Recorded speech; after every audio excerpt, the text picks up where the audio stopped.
Media మిత్రులకు నమస్కారం. మొన్న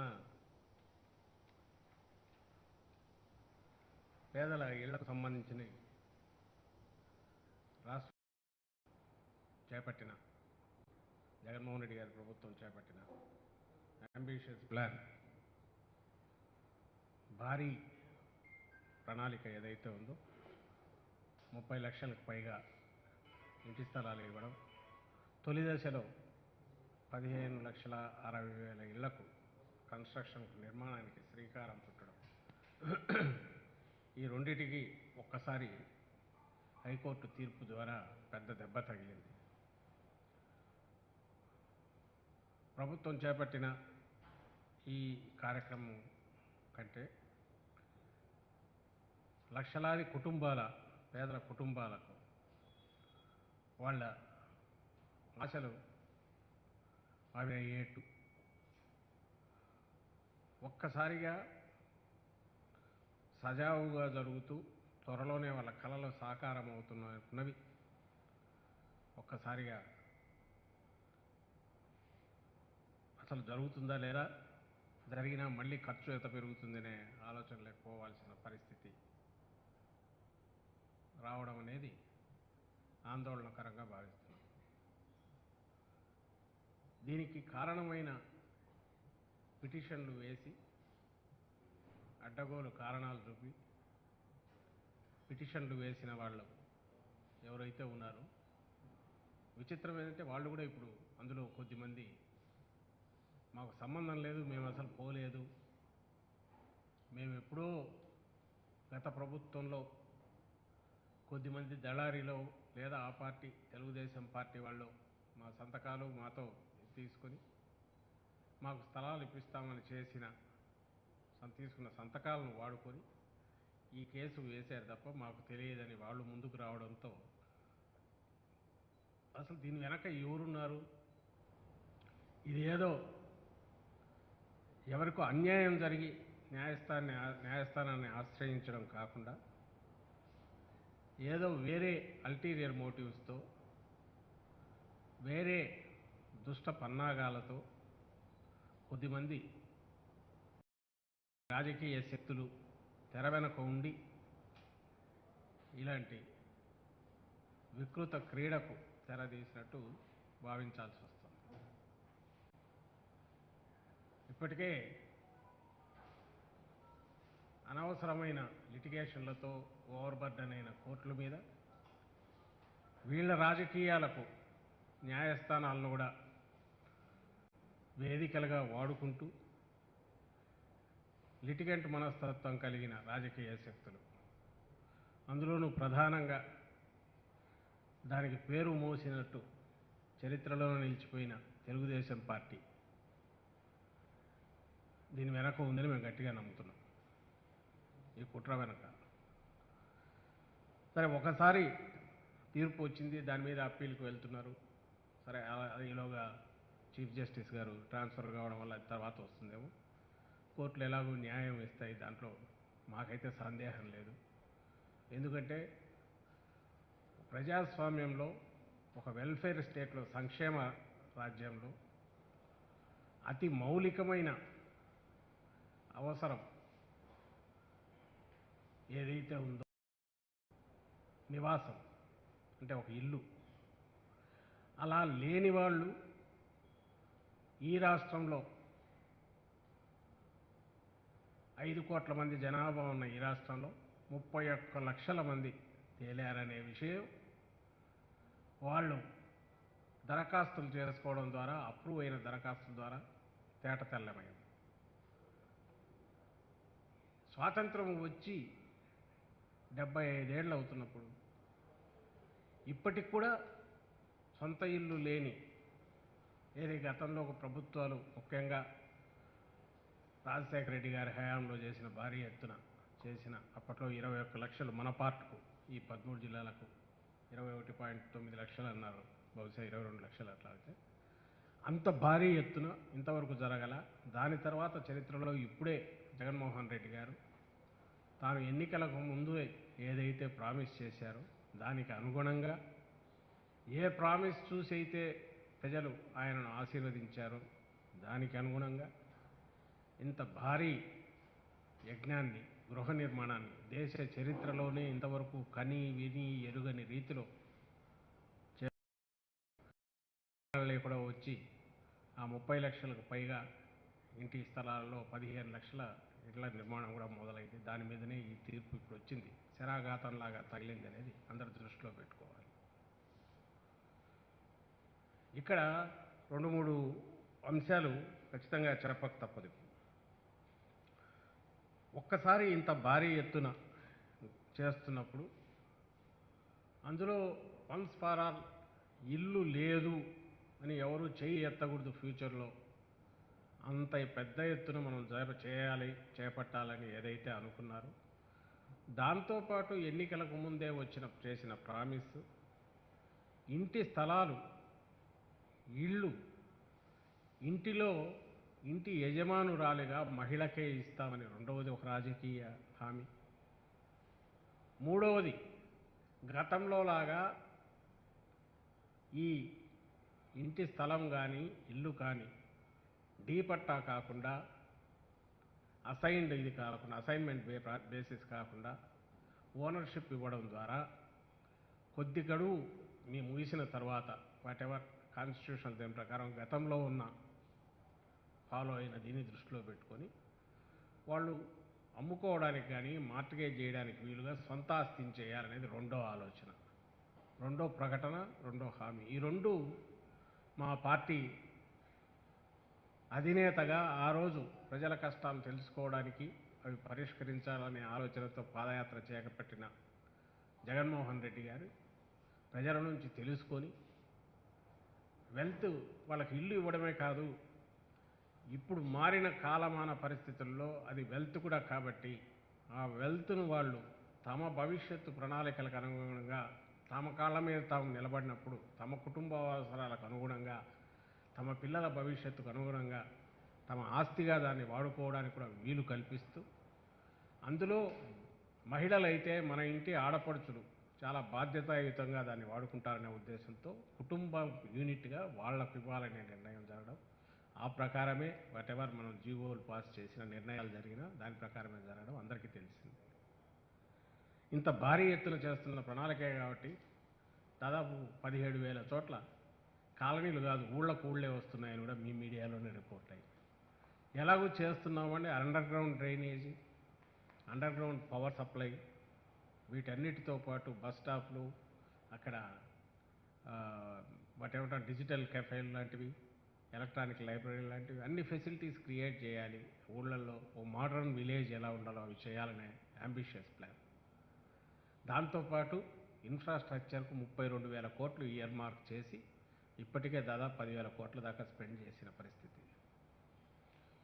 అంటే ఎప్పుడు మనం గమనించినా గతంలో ఎప్పుడు ఇల్లు ఇచ్చిన టైంకి రోడ్డు ఉండదు, లేదా రోడ్డు వేసి ఇల్లు కట్టే టైంకి రోడ్డు పోవడం, లేదా ఐసోలేటెడ్గా పిచ్చుగూళ్ళలాగా ఎక్కడో 100-200 కట్టి ఎస్సీలకని వీళ్ళకని ఊరు బయట ఎక్కడో పడేస్తే అందులో వాళ్ళు ఉండలేక అవి నివాసయోగ్యంగా లేక పెట్టిన డబ్బంతా కూడా వృధాగా పోవడం, లేదా అసాంఘిక శక్తులకు సంఘ వ్యతిరేక కార్యకలాపాలకు అక్కడ అవి అడ్డాలుగా మారడం, ఇవన్నీ మీ మీడియాలో రిపోర్ట్ అవుతున్నవే ఏళ్లగా చూస్తున్నాం. వీటన్నిటికీ విరుగుడుగా ఒక మోడర్న్ ఆధునిక టౌన్షిప్లు క్రియేట్ చేయడం, అందులో కూడా గాలి వెలుతురు బాగా వచ్చేట్టుగా ప్లాన్ చేయడం, అందులో కూడా ఫ్యూచర్ ఎక్స్పాన్షన్కు వీలుగా వాళ్ళు పైన కూడా కట్టుకోవడానికి వీలుగా ఇండిపెండెంట్ స్థలాలు ఇవ్వడం, గోదావరి జిల్లాల లాంటి చోట స్థలం దొరకని చోట కూడా పట్టుబట్టి ముఖ్యమంత్రి గారు లేదు మల్టీ స్టోరీడ్ వద్దు, ఎందుకంటే పెద్దవాళ్ళు ఎవరైనా ఉన్నా కష్టం అవుతుంది, ప్లస్ ఓన్ ఇది మిస్ అవుతుంది, మెయింటెనెన్స్ కష్టం అవుతుందని కాస్ట్ ఎక్కువైనా సరే సొంత స్థలాలు ఇవ్వాలని దానికి పోవడం, ఇదంతా కూడా మనం గమనిస్తూనే వచ్చాము. అవన్నీ షేప్ తీసుకుని ఆ డ్రీమ్ సాకారమయ్యే దశలో చంద్రబాబు నాయుడు తెలుగుదేశం పార్టీ పనిన కుట్ర ఎవరివో అఫిడవిట్లు ఉన్న వాటిని తెచ్చి మేమనుకోవడం, వాటిని కోర్టులో వేసి ఒక దెబ్బ వేయించి దీన్ని ఆపేస్తే ఎంతసేపు జగన్మోహన్ రెడ్డి గారికి పేరు వస్తుందనే దుగ్ధ, దాంతో జనం ఎక్కడ అభిమానిస్తారనే దుగ్ధతో దాన్ని దెబ్బ కొట్టాలని వేసిన ప్రయత్నము కుట్ర ఫలితమే ఈరోజు ఇవి ఆగడమని మేము భావిస్తున్నాం. ఇంతకుముందు అన్నట్టు డివిజన్ బెంచ్కి పోతాం, అది ఎలాగో న్యాయం నిలబడుతుంది. ఎందుకంటే ఇందులో రూల్ వైలేషన్లు ఏమి లేవు. వాళ్ళు ఇచ్చిన ఆర్గ్యుమెంటో టెక్నికల్ ఏం చూపారో కానీ మొత్తం మీద ఇప్పుడు వచ్చిన తాత్కాలిక మబ్బులే అని మేము అనుకుంటున్నాం. But at the same time వాళ్ళ దుర్బుద్ధి బయటపెట్టడానికి ఇదొక అవకాశంగా, ఇదొక మేము ఎక్స్ప్లెయిన్ చేయాల్సిన అవసరం ఉందని భావిస్తున్నాం. ఏవైతే పాయింట్లు నిన్న కోర్టు చెప్పిన వీళ్ళు ఇచ్చిన అందులో ఏది కూడా నిలబడే పరిస్థితి లేదు. ఎందుకంటే ఇప్పుడు స్థలం ఏదైతే కోర్టు చెప్పినట్టు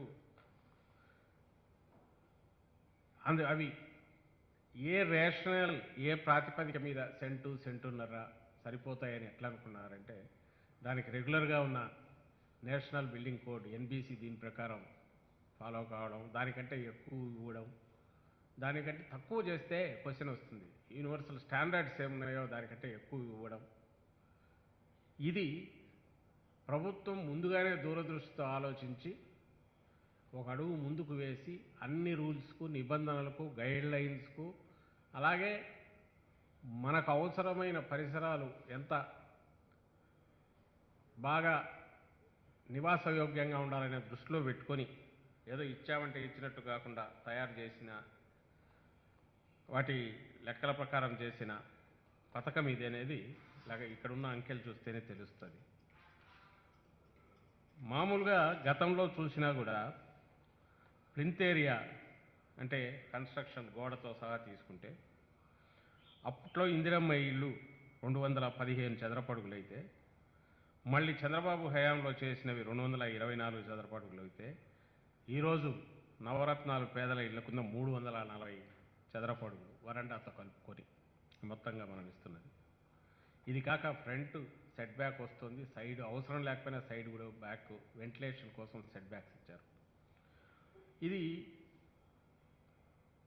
ఇలాగే నేషనల్ బిల్డింగ్ దీని ప్రకారం చూస్తే మొత్తంగా వీటిలో దాని ప్రకారము కూడా కాంప్లయన్స్ పెట్టుకొని చేశామనడానికి వాళ్ళ ఇచ్చిన దాన్ని చూస్తేనే తెలుస్తుంది. వాళ్ళ దీనికి సంబంధించినంతవరకు నేషనల్ బిల్డింగ్ ప్లాన్లో 221.9 ఎస్ఎఫ్టీ సరిపోతుంది. అంటే 225.81 మనం ఇస్తున్న ప్లాన్ ప్రకారం ఏపీలో ఇస్తున్నది. అలాగే ఈ నేషనల్ ఇవి తెప్పిస్తే స్థలాల వరకు మనది 31.72 స్క్వేర్ మీటర్లు మనది. ఇంకా దానికంటే తక్కువ 25 స్క్వేర్ మీటర్లు అరుణాచల్ ప్రదేశ్, ఉత్తరప్రదేశ్ 27.1, మనం 31 పైన ఇస్తున్నాము. Uttarakhand 27, Nagaland 27.17, Orissa 28.07 square metres, Tamil Nadu 28.25 square metres. ఇవి కొన్ని కనపడుతున్నవి. Jharkhand 28.42 square metres, Jammu Kashmir 29.5 square metres. అంటే ఇవేమి చూపిస్తాయి? స్థలం పరంగా చూసినా 31.7 స్క్వేర్ మీటర్స్. అంటే వీటిలో చాలా స్టేట్స్ కంటే మనం అడ్వాన్స్డ్ దీంట్లో ఉన్నాం. ప్లింత్ ఏరియా చూసినా, కార్పెట్ ఏరియా చూసినా national regulations, national guide lines దాటి కడుతున్నాం. ఇంకా ఏదైనా యాక్సిడెంట్స్ జరిగితేనో పర్యావరణము అంటే ఏ రకమైన ఇబ్బంది వస్తుందో అర్థం కాలేదు. పోనీ మిగిలినవన్నీ పోల్చినా ఈ కోర్టు కేసుకు పోయిన టీడీపీ హయాంలోనే వాళ్ళు ఇచ్చింది ఎంతంటే, నేను ఇంతకుముందు చెప్పిన దాని ప్రకారం వాళ్ళు ఇచ్చింది ఎంత? 220 నుంచి 300 వరకు. రూరల్ అయితే 275, మనం 340 ఇస్తుంటే. దీనికంటే మించింది క్లాసిక్ ఎగ్జాంపుల్ టిడ్కో ఇళ్ళు 300 ఎస్ఎఫ్టీ ఎక్కువ వాళ్ళు కట్టినవి. గ్రౌండ్ ప్లస్ 3 300 ఎస్ఎఫ్టీతో వాళ్ళు ఇచ్చింది. 340తో మనం ఓపెన్ ఏరియా ఓన్ హౌస్ ఇస్తే రేపు ఏదైనా యాక్సిడెంట్స్ జరిగినా లేదా పొల్యూషన్ కాజింగ్ అయినా పిచ్చుకు గుళ్ళో లేదంటే పౌరాల గుళ్ళు వాటిలో జరుగుతాయా? ఇండిపెండెంట్ హౌస్లు వీటిలో జరుగుతాయా? ఇంత ఓపెన్ ఏరియా వెంటిలేషన్ దగ్గర జరుగుతాయా? పర్యావరణానికి సంబంధించి ఇంకోటి, ఈరోజు 15,60,000 ఇళ్లకి నిర్మాణం మొదలైందంటే ఇవన్నీ కూడా సెంట్రల్ గవర్నమెంట్లో ఈ 3 మినిస్ట్రీలు, హెల్త్, ఎన్విరాన్మెంటల్ అండ్ హౌసింగ్, వాళ్ళ తరపున రిప్రజెంటేటివ్స్ కూర్చొని వాళ్ళు ఓకే అప్రూవ్ చేసిన తర్వాత వచ్చినవే ఈ ఇళ్ళు. So it is not something ఎవరో ఒక ఇండివిజువల్ కూర్చొని చేసినవి కాదు. సో ఆ రకంగా చూస్తే అన్నీ కంప్లై అవుతూ చేసినవి. పోనీ విస్తీర్ణం రీత్యా చూస్తే ఎక్కువ. పోనీ ఈ కేసులు వేసి ఇబ్బంది పెట్టి జనంలో పలచన చేయాలా, ఏదో ఈ ప్రభుత్వం తప్పుడు నిర్ణయాలు కంటిన్యూస్ చేసుకుంటుంది, అనాలోచితంగా ఉంటుందని రుజువు చేసి ప్రజల్లో జగన్మోహన్ రెడ్డి గారి పట్ల, ఈ ప్రభుత్వం పట్ల ఒక రకమైన అలక్ష్య భావం, చులకన భావం తీసుకురావాలనే దుర్బుద్ధితో ఈ తెలుగుదేశం పార్టీ ఎవరైతే ఈ ప్రయత్నాలన్నీ న్యాయస్థానాలను వేదిక చేసుకొని చేస్తున్నాయో, వాళ్ళ హయాంలో కట్టిన టిట్కో ఇళ్ళు అయితే అది మనుషులు ఉండడానికే పనికిరాకూడదు. మరి ఎక్కడ చూసినా కనపడుతున్నాయి పౌరాల గుళ్ళు. వాటిలో 4వ అంతస్తులో ఉంటే అసలు ముసలాళ్ళు అక్కడికి ఎట్లా పోతారు, పెద్దవాళ్ళు అక్కడ ఎట్లుంటారు, ఫైర్ యాక్సిడెంట్ జరిగితే ఎట్లా బయటకు వస్తారు? మరి ఇవన్నీ ఎందుకు ఆలోచించలే చంద్రబాబు నాయుడు గారు? ఎందుకు ఆలోచించలే? ఆయన ఏం దానికి సొల్యూషన్ ఏం చెప్పాడు? పైనుంచి నిచ్చిన తాడు కట్టి దించుదాం అనుకున్నాడు ఏమైనా జరిగితే? ఎన్విరాన్మెంటల్ ఇంపాక్ట్ గురించి ఏమనుకున్నాడు ఆయన? అర్థం లేని ప్రయత్నాలు, దుర్బుద్ధితో కూడిన ప్రయత్నాల్లో భాగంగా ఈ ప్రభుత్వాన్ని, ప్రజల ఆశీస్సులు పూర్తిగా ఉన్న ఈ ప్రభుత్వాన్ని ఏ రకంగా దీన్ని కొంచెం ఇబ్బంది పెట్టాలా, ఇరకాటంలో పెట్టాలనే ప్రయత్నంలో భాగంగానే ఇవి జరిగాయని మేము భావిస్తున్నాం. ఇలాంటి వీటిని ఇప్పటికైనా మానుకోకపోతే ప్రజాక్షేత్రంలో తేల్చుకోవాల్సిన చంద్రబాబు నాయుడు గారు న్యాయస్థానాలను అడ్డంగా పెట్టుకొని కొత్త కొత్త ఆర్గ్యుమెంట్లు, లేనిపోని ఆర్గ్యుమెంట్లు, ఎందుకంటే 70 ఏళ్ళుగా వెల్ఫేర్ స్టేట్ ఏర్పడినప్పటి నుంచి ప్రయత్నాలు జరుగుతున్నాయి. పూరి గుడిసెలో ఉన్నాం కంటే కొంచెం బెటర్ ఎట్లా చేయాలి, అసలు 1 సెంట్ 2 సెంట్లు కాబట్టి 3 సెంట్లకు ఏం లెక్క ఏం తెలియదు, 4 సెంట్లకి ఏం లెక్క ఏ ప్రాతిపదిక తెలియదు. ఏ ప్రభుత్వం అయినా ఉన్న రిసోర్సెస్ యూజ్ చేసుకొని వీలైనంత వరకు సుఖంగా ఉండడానికి, ప్రశాంతంగా ఉండడానికి, ప్రెజర్ ఒత్తిడి లేకుండా ఉండే రకంగా, అంతకంటే అంతకుముందు ఉన్నదానికంటే మెరుగైన ప్లేస్లో ఉండే రకంగా, అలాంటి సౌలభ్యం కలిగించే రకంగా ప్రయత్నం చేస్తుంది లబ్ధిదారులకు ఉండాలని. చేస్తే అది మంచి ప్రభుత్వం అంతే. లేకపోతే ఇందిరమ్మ ఇల్లు అప్పుడు నేను ఇంతకుముందు చెప్పిన దాని ప్రకారము అది అసలు ఇప్పుడున్న స్టాండర్డ్స్ ప్రకారము ఈ ప్రభుత్వం తీసుకున్న దాని ప్రకారం అయితే అసలు అది కుటుంబం ఉండడానికి పనికిరాదు. ఎందుకంటే 215 ఎస్ఎఫ్టీనే ఆ రోజు. ఈరోజు ఇప్పుడు జగన్మోహన్ రెడ్డి గారు తన దగ్గర నుండి కట్టిన దాంట్లో there is a separate kitchen, ఒక హాల్ వస్తుంది, బెడ్రూమ్ వస్తుంది, టాయిలెట్ సపరేట్ బయట నుంచి ఇది, వరండా ఉంది, ఒక 60 ఎస్ఎఫ్టీ వరండా వస్తుంది, పక్కన స్టెప్స్ పెట్టుకుంటే పైన సేమ్ ఈ 300 వాట్ ఎవర్ 270 వచ్చే కన్స్ట్రక్షన్ వచ్చిన ఏరియాలో ఇంకొక ఫ్లోర్ కూడా కట్టుకోవచ్చు రేపు కుటుంబం పెద్దదైన. దీనికంటే ముఖ్యంగా ఇది సొంత ఆస్తి అవుతుంది.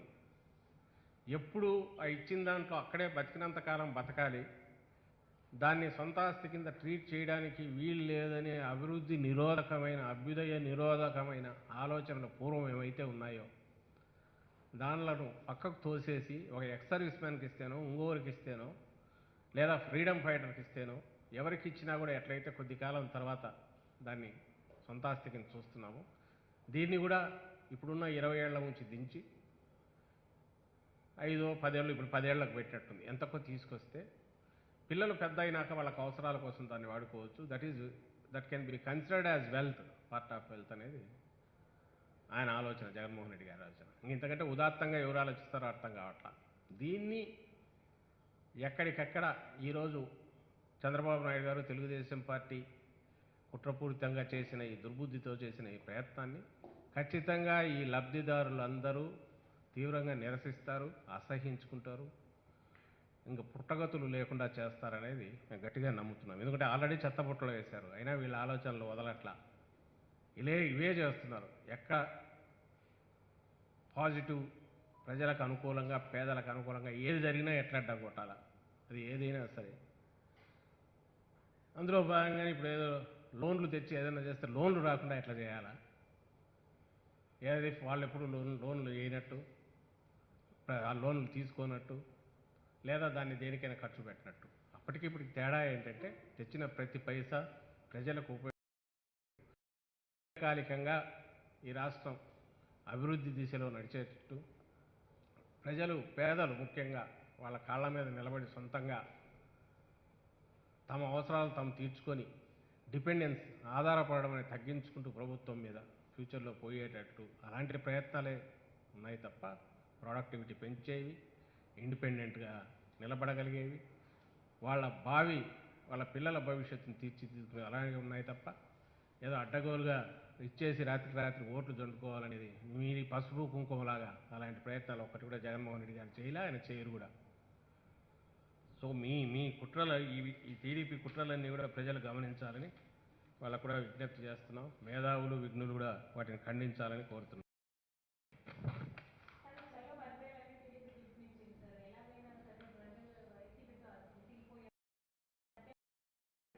ఎవరు అన్నారు? మొన్న కూడా చూసిన కడపలో ఆయన ఎవరు వాళ్ళ ఇన్ఛార్జ్ సునీల్ దేవధర ఆయన పెట్టి అన్నాడు. సునీల్ దేవధర అనుకుంటా. ఆ బద్వేలు ఎన్నికకు సంబంధించినంత వరకు వాళ్ళు ప్రజల తీర్పు అనే దాంట్లో మాకు సందేహం లేదు. ఎందుకంటే ఈ 2 ఏళ్లుగా మా ప్రభుత్వం జగన్మోహన్ రెడ్డి గారి ప్రభుత్వం చేస్తున్న మంచి పనులు అనేవి ప్రజల్లోకి బాగా పోయినందువల్ల మంచి ఫలితమే ఉంటుంది అనుకుంటున్నాం. తెలుగుదేశం కూడా పోటీలో ఉంటే బాగుండేది. వాళ్ళేమో సత్సరీజ్ అని చెప్తున్నారు కానీ అప్పుడెప్పుడు మేము ఫ్యామిలీ భార్య ఉంది కాబట్టి మేము పెట్టట్లేదు. భార్య ఉంది అనే విషయం ఇప్పుడు కాదు, ఆ రోజు చనిపోయిన రోజు అక్కడికి పోయినప్పుడే ముఖ్యమంత్రి గారు అప్పుడే హామీ ఇచ్చారు ఆమె క్యాండిడేట్ అని. సరే ఇప్పుడు బీజేపీ వాళ్ళు ఉన్నట్టున్నారు. పవన్ కళ్యాణ్ కూడా మరి ఆయన ఎందుకో వెనక్కు తగ్గి ఇప్పుడు బీజేపీకి సపోర్ట్ చేస్తామన్నట్టున్నాడు. We welcome it. అండ్ రెండవది అయితే ఆయన సునీల్ దేవధర్ మాట్లాడిన మాటల్లో గమనిస్తే రెండైతే నాకు కనిపించాయి. మన ప్రెస్ కాన్ఫరెన్స్ వాళ్ళది క్యాంపెయిన్ లాంచ్ చేస్తున్నాం నామినేషన్ రోజు. ఒకటి మొత్తం మతం మీద ఎక్కువ పేరు, వాళ్ళకు తెలిసిన ఏకైక విద్య, వాళ్ళకున్న మొత్తం పాండిత్యం లేదా వాళ్ళ కళలన్నీ ఏదైతే ఉందో మతం తప్ప వేరే మాట్లాడరు, దాని దగ్గరికి వచ్చారు. పాపం అయితే ఏమీ దాచిపెట్టుకోకుండా బ్లాటెంట్గా ఇక్కడ ఏదో ఘోరాలు జరిగిపోతున్నాయని ఎక్కడో దీని గురించి బయట చెప్తే కూడా అంటారేమో ఈ స్టేట్లో హిందువులకు ఏదో అన్యాయం జరిగిపోతుందని వాళ్ళు పెట్టారు. ఎక్కడ ఎలాంటిది లేదని అందరికీ తెలుసు. ఈ ప్రభుత్వం మతాలకు కులాలకు అతీతంగా వ్యవహరిస్తోంది, మేలు చేస్తుంది అని అందరికీ తెలుసు ఇక్కడ ఉండే వాళ్ళకి. ఎందుకంటే ఇక్కడ రోజు చూస్తున్నారు కాబట్టి ప్రభుత్వం పనితీరు ప్రజలు, బద్వేలు నియోజకవర్గ ప్రజలు కూడా అలాగే తెలుసు. అలాంటి చోట లేని రంగు ఏదో పొలమాలను చూడడము, లేని దీన్ని ఏదో చూపించి జగన్మోహన్ రెడ్డి గారి మీద వ్యతిరేకత తీసుకొని అది మతం ప్రాతిపదిక మీద తీసుకురావాలనేది వాళ్ళకున్న ఏదో అత్యాశను లేదా వాళ్ళ అత్యంత సంకుచితమైన ఆలోచన ధోరణి తెలియజేస్తుంది. అది బాగా వ్యక్తం చేశారు. రెండోది అక్కడంతా లీడ్ చేసి ఆ జిల్లాలో రేపు బద్వేల్లో ఆయన మాటలోనే Adinarayana రెడ్డిజీ and CM Ramesh G వాళ్ళు నుండి చూసుకుంటారు, వాళ్ళందరూ ఇది చేస్తారని వాళ్ళిద్దరి గురించి ఆ జిల్లా వాళ్ళకు ఎవరు చెప్పాల్సిన అవసరంలా. వాళ్ళిద్దరూ ఎలాంటి వాళ్ళు ఏంటనేది వాళ్ళకు తెలుసు. అలాంటి వాళ్ళను పెట్టుకొని ఇలాంటి ప్రాతిపదిక మీద చేతనైతే జగన్మోహన్ రెడ్డి గారు చేసిన పనుల్లో ఏమున్నాయో, ఏది ఎందుకు ప్రజలకు మంచిది కాదో అది చెప్పాలి. కానీ ఫైనాన్షియల్గా ఇది చేస్తున్నాడు, సెంటర్ తీసుకున్న అప్పులను ఎందుకు మర్చిపోతున్నారో అర్థం కావట్లే. వాళ్ళ ఉత్తరప్రదేశ్ అంతంత అప్పులు చేస్తున్న విషయం మర్చిపోతున్నారో అర్థం కావట్లే. మొన్న ఏదో రైతుల మీద కారు ఏదో ఎక్కిచ్చాడు, దాని గురించి నిన్న అంత ప్రెజర్ పడితే అరెస్టులు జరిగినాయి. వాటి గురించి ఎవరు మాట్లాడరు. అవి మాకేం సంబంధం అంటే ఏం చేయలేం. ఇక్కడికి వచ్చి మాట్లాడేసరికి జగన్మోహన్ రెడ్డి గారి 2 ఏళ్లుగా చేసిన పథకాల మీద కానీ పనుల మీద కానీ ఈ కారణాల వల్ల మేము వ్యతిరేకిస్తున్నాం అని చెప్పమనండి. అలాగే ఈ కారణాల వల్ల మాకు ఓటేయమని చెప్తే దానికి ఏదైనా విలువ ఉంటుంది. అయినా సరే ఎన్నికంటూ జరుగుతోంది. మాకు సంబంధించినంత వరకు వాళ్ళన్నట్టే మాకు కూడా ప్రతి ఎన్నిక సీరియస్ ఇదే. వీళ్ళు చేసే తప్పుడు ప్రచారం ఏదైతే ఉందో జగన్మోహన్ రెడ్డి గారి మీద అపోహలు క్రియేట్ చేయాలని, లేదా నేను ఇంతకుముందు అన్నట్టు లేని కారణాలు అసలు సంబంధం లేని అసంబద్ధమైన ఆరోపణలు చేసి గాలి ప్రచారం చేసి ఏదో మసిబూయాలని చూసే ప్రయత్నాలు ఏమున్నాయో వాటన్నిటినీ డినై చేస్తూ ఖండిస్తూ ప్రజల ఆదరణ గతంలో కంటే ఇంకా పెరిగిందని రుజువు చేసే రకంగా ఇప్పుడు మా ప్రచారం ఏదైతే జరుగుతుందో మేము ప్రజల్లోకి తీసుకెళ్ళి ఎన్నికలను ఫేస్ చేస్తామో అందులో వీళ్ళు చేస్తున్న ఆరోపణలు ఎంత అసంబద్ధమైన రుజువు చేసే రకంగా తీర్పు వస్తుందైతే మేము గట్టిగా నమ్ముతున్నాం. అందుకోసం వాళ్ళు ఎంత వయలెంట్గా, వైల్డ్గా, అన్యాయంగా, అసహ్యంగా, అసభ్యంగా తప్పుడు ఆరోపణలు చేసినా రోజు అదే చేస్తున్నారు కాబట్టి, ఆ మీడియా అదే రాస్తుంది కాబట్టి, లెట్ ది పీపుల్ డిసైడ్. ఆ క్షేత్రంలోనే వాళ్ళు తెలుసుకోవాలి. అదే మాటలు మాట్లాడుతున్నారు కాబట్టి ఒకందుకు మంచిది. దానికి ఫలితం ఎట్లుంటుంది అనేది కూడా రేపు ఎన్నికల్లో తేలుతుందని మేము భావిస్తున్నాం. రాష్ట్రంలో కరెంట్ సంక్షోభం రాబోతుందంట. అది మాత్రం తీవ్రంగా ఉంది. మీరు కూడా బహుశా ఇప్పుడు ఎంటైర్ కంట్రీ, నేషన్ ఆ దిశగానే ఆలోచిస్తుంది. మీరు గమనిస్తే అన్ని స్టేట్స్ అమ్మ. మన ఎనర్జీ సెక్రటరీ గారు కూడా ప్రెస్తో మాట్లాడినట్టున్నారు. మీరు కూడా మీడియా రిపోర్ట్స్ మీ దాంట్లో కూడా వస్తున్నాయి అన్నిట్లో. ఇంటర్నేషనల్గా కూడా గతంలో ఎన్నడూ లేనంతగా ఒక పక్క సర్జీ ఆఫ్ ఇంపోర్ట్స్ చైనా అటు పోవడము, ఇంటర్నేషనల్ ఓషన్ ఫ్రైట్స్ ఎంత అన్ని వెజల్స్ చైనా వైపు పోతున్నందువల్ల యూరోప్లో ఒకటి బాగా డిమాండ్ పెరిగి, పోస్ట్ కోవిడ్ అనుకున్న దానికంటే మన కంట్రీలో కూడా డిమాండ్ పెరగడం, ఇండస్ట్రియల్ గ్రోత్ కానీ ఇంకో పక్క కంటిన్యూస్ వర్షాల వల్ల బొగ్గు మన దగ్గర ప్రొడక్షన్ తగ్గడం, వీటన్నిటి వల్ల రేట్లు బాగా పెరిగిపోయినాయి. ఇప్పుడు 18 రూపాయలు 20 రూపాయలు పెట్టినా దొరకని పరిస్థితి ఉందని మీ మీడియాలోనే వస్తుంది, which is a fact. A figures చూస్తే మన ఆల్మోస్ట్ 100 crore టన్స్ ఉంటే, అంటే 1000 million tons అంటారు. అందులో 800 million tons మనం సప్లై చేస్తే 200 million tons బయట నుంచి వచ్చేదంటే, ఇప్పుడు ఆ 200 million tons ఇంపోర్టెడ్ ఆగిపోయింది. ఎంతకాలం అట్లుంటుందో తెలియదు కానీ, అంటే 20% రావడం ఆగింది.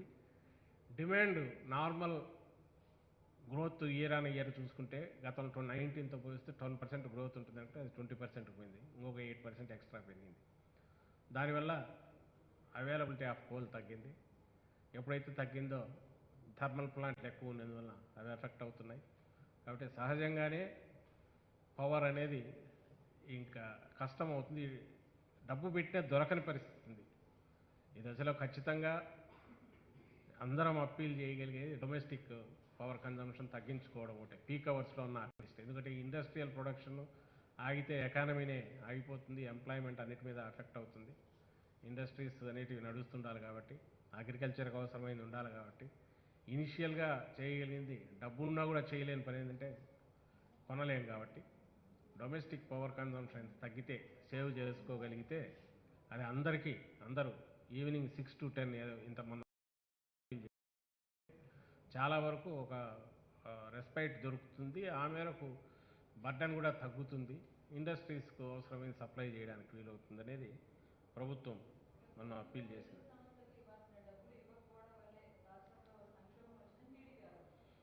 ఒక స్టేట్ కాదు, ఎంటైర్ కంట్రీ అదే. నిన్న ఎవరు ఆయన సెంట్రల్ మినిస్టర్ అన్నారు కానీ బొగ్గు సప్లై ఆయన అట్లంటున్నా, మరి ఆయన బొగ్గు సప్లై ఉంటే 20 రూపాయలు 18 రూపాయలు విచ్ క్యాన్ బి డినైడ్. మీరు వెబ్సైట్ ఓపెన్ చేసిన ఓపెన్ మార్కెట్లో రేట్ చూస్తే మీకైనా తెలుస్తుంది.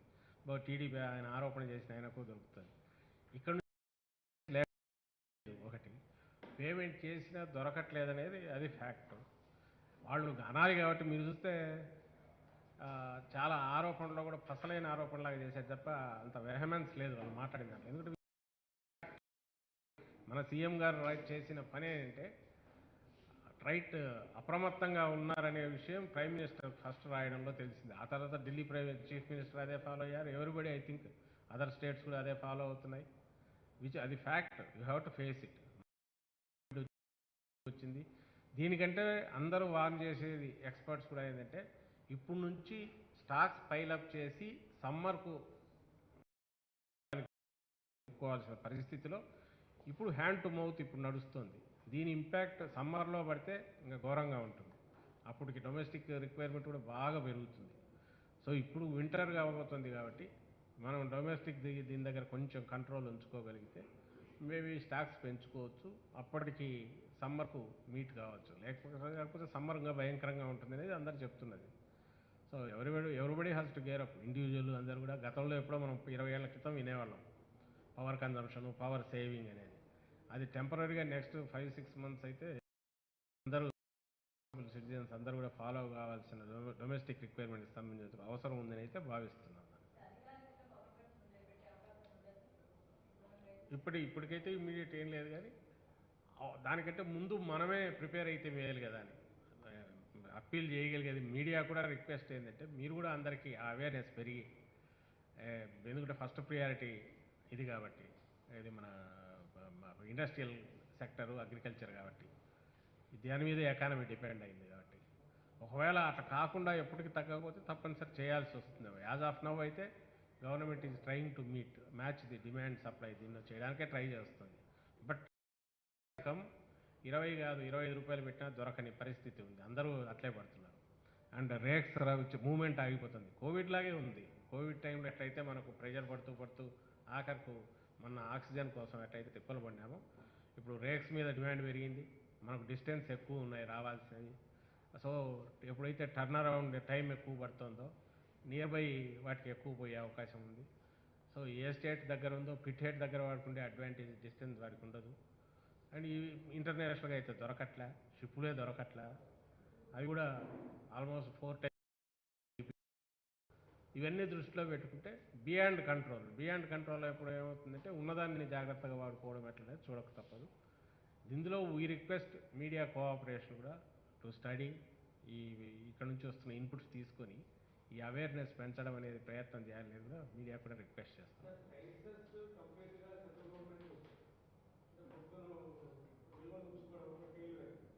అంటే అవసరమైతే తెప్పించుకోవడం కూడా ఫెయిల్యూర్. కానీ బీజేపీ వాళ్ళు స్టేట్ గవర్నమెంట్ అటాక్ చేస్తున్నారు ఈ విషయంలో, ఈ విషయంలో మీరు ఎందుకు సెంట్రల్ గవర్నమెంట్ మిస్టేక్ చెప్పడం వల్ల చేయలేదు? దానికి చెప్తూనే ప్రైమ్ మినిస్టర్ గారిని రిక్వెస్ట్ చేయడం అంటే స్టార్ట్ చేయండి అంటే మీ చేతిలో పవర్ ఉందని. ఇప్పుడు ఆయన సెంట్రల్ మినిస్టర్ నిన్న అన్నారు, దాన్ని డినై చేస్తున్నాము. మా అల్టిమేట్ కావాల్సింది ఓపెన్ మార్కెట్లో రేట్ ఎంత పెరిగింది వాళ్ళు చెప్పాలి. And everybody nose.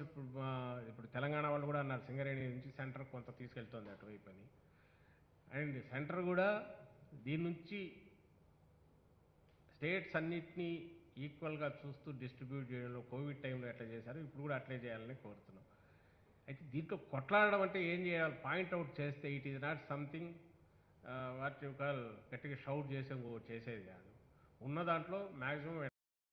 కానీ క్వశ్చన్ ఇది వస్తుంది, ఇప్పుడు ఇంతకుముందు నేను అన్నది డిస్టెన్స్ ఎక్కువ ఉన్నప్పుడు రేక్స్ మూవ్మెంట్ ఇది చేయగలిగేటప్పుడు ఎట్లా చేయాలని దగ్గర చూడాలి, లాజిస్టిక్స్ చూసి ఇచ్చేసినప్పుడు దానికి అవసరమైన రకంగా ప్లాన్ చేసి మనకు నియర్ బై చూసి ఆల్టర్నేటివ్ చూసి ఇప్పుడు కొన్ని సీ రూట్ ద్వారా తీసుకొచ్చే ప్రయత్నం చేస్తున్నారు. ఆ ఎమర్జెన్సీ సిచ్యువేషన్లో తక్షణం ప్లాన్ చేయగలిగినవి అవన్నీ స్టేట్ చేయగలుగుతుంది. కానీ ఓవర్ నైట్ ప్రొడక్షన్ పెంచడం I don't think that will be possible by anybody. This is not something ఏదో రాత్రి చిటికి కానీ వచ్చేది కాదు కాబట్టి కొన్నాళ్ళు ఇబ్బంది అయితే తప్పదు. వాళ్ళ పొలిటికల్ దానికోసం ఇంకో దానికోసం అక్కడ స్టేట్మెంట్ ఇస్తే వాటన్నిటికీ రియాక్ట్ అయినందువలన మన పర్పస్ సర్వే అయ్యేదేం లేదు. But it's a fact. కోల్కి సంబంధించినంతవరకు కంట్రోల్ అండ్ పవర్ దీనికి సంబంధించినంత వరకు whatever it is national open దీంట్లో ఉన్న మార్కెట్లో తీసుకునేప్పుడు కంట్రోల్ బై సెంట్రల్ గవర్నమెంట్.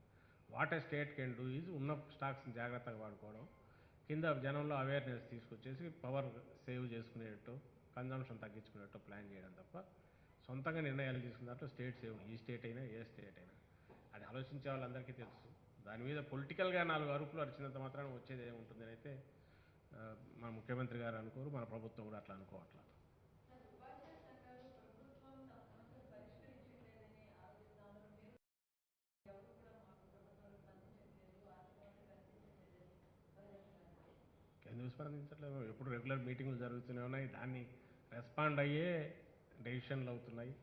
ఆ ప్రాసెస్లో వాట్ ఎవర్ వీకుండు పార్టీ తరఫున గవర్నమెంట్ వైపున ఉన్న కాబట్టి అలాంటి వాళ్ళం కొంత ఇనిషియేటివ్ తీసుకోవచ్చు. కానీ బట్ అల్టిమేట్లీ అది జరగకుండా అయితే ఈ చక్రం తిరగదు కదా, వీళ్ళు నడవదు. నడుస్తోంది అంటేనే రిలేషన్ ఉన్నట్టే, ఎక్కడో అక్రాస్ ది టేబుల్ కూర్చొని మాట్లాడగలిగే జరుగుతుంది. మీరు గతంతో పోలిస్తే ఈ ఎవరైనా సరే ఏ యూనియన్లు వేటితో మాట్లాడినా ఇట్ ఈజ్ మా ప్రభుత్వం అంటే జగన్మోహన్ రెడ్డి గారి ప్రభుత్వం ఎంప్లాయీ ఫ్రెండ్లీ ప్రభుత్వం అన్న దాంట్లో ఎవరు దాన్ని డినై చేయట్లే. డివైడింగ్ ఎంప్లాయీస్, వీఆర్ నాట్ ఏదో డిస్ప్యూట్ క్రియేట్ చేసి ఒక దగ్గరని రెచ్చగొట్టి చేసి చేయట్లే. వీలైనంత అందులో ఎంప్లాయీస్ కోఆపరేషన్ లేకుండా ఇంత పెద్ద స్కీమ్ కూడా జరగవు. వాళ్ళు ఇన్వాల్వ్ అయ్యి చేస్తున్నారు కాబట్టి వాళ్ళని అప్రిషియేట్ చేస్తూనే ఉన్నారు. సీఎం గారు కూడా ఓపెన్గా చెప్తున్నారు. But due to so many factors, financial దీనివల్ల ఒక్కో దానివల్ల డిలేలు కొంత అవుతున్నాయి. వాటి వాళ్ళు అర్థం చేసుకుంటున్నారు. ఒక్కోసారి వాళ్ళ మీద ప్రెజర్ పడి అర్థం చేసుకున్నప్పుడు మా వైపు నుంచి చెప్తున్నాం. కానీ గతంలో పోలిస్తే ఓపెన్గా చేసి ఏదో ఇది చేయాల్సిన అంతవరకు మేము తెచ్చుకో ఉన్నది చెప్తున్నాం.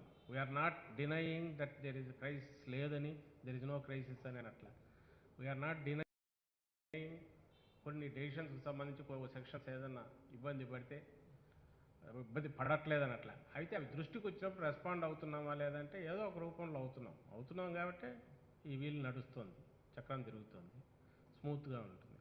సిస్టంలో కొన్ని చోట్ల ఇండివిజువల్స్ అటు ఇటు ఉండి వాళ్ళ ఆన్సర్ ఇవ్వడమో వాళ్ళు చెప్పడంలోనో రెస్పాండ్ కావడంలో కొన్ని ఉంటే అలాంటి చిన్నగా ఉంటాయి కదా, అబరేషన్స్ లాగా. That doesn't reflect total government performance కాదు. అదేంటంటే అది అర్థం చేసుకున్నారు కాబట్టి అటువైపు నుంచి కూడా కోఆపరేషన్ కూడా ఉంది, ఏదో టీచర్స్ కానీ ఎంప్లాయీస్ కానీ మేము ఫీల్ అవుతున్నాం.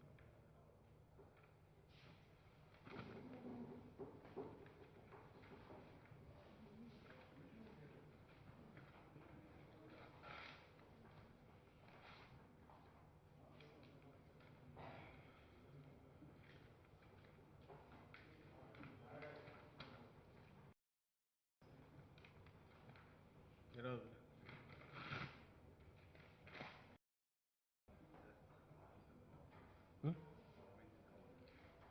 పవర్ మీద